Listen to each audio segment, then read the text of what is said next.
This is your prophecy update.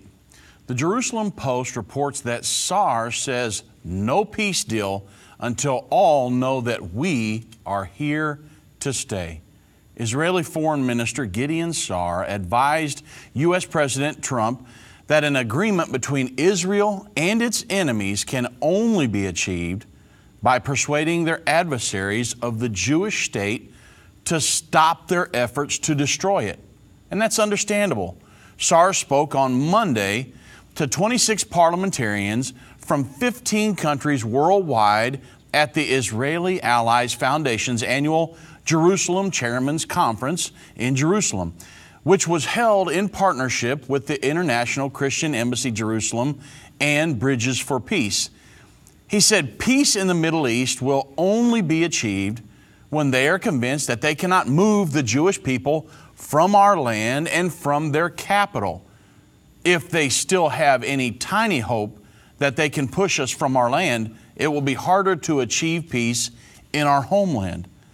When it's clear to them that we are here forever, then we can achieve the ultimate deal. And of course, he's referring to a peace agreement between the Palestinians and the Israelis. Sa'ar joined other Likud politicians who have criticized Donald Trump for saying on Sunday that he wants to try to make peace between the Israelis and the Palestinians before moving the U.S. Embassy from Tel Aviv to Jerusalem.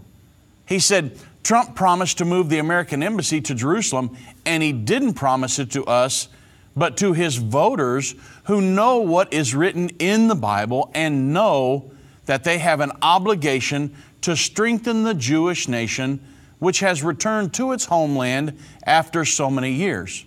Well, on top of that, Social Equality Minister Gia Gemiel told Parliament members that efforts to boycott, divest, and sanction Israel is the new anti-Semitism.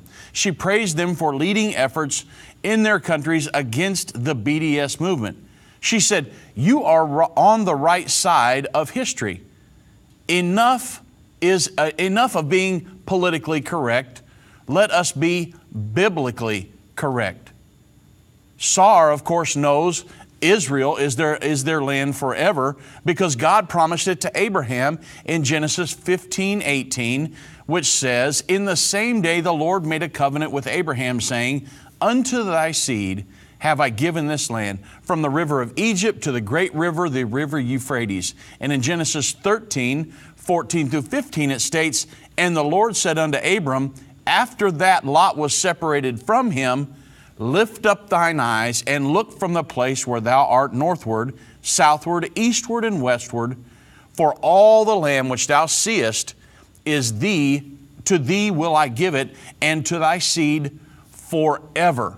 The ultimate deal that Sa'ar is referring to is the prophesied peace agreement that the Bible foretells will begin a final 7-year period that will immediately precede the Battle of Armageddon and the second coming of Jesus Christ.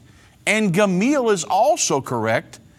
The world needs to quit being politically correct and start being biblically correct.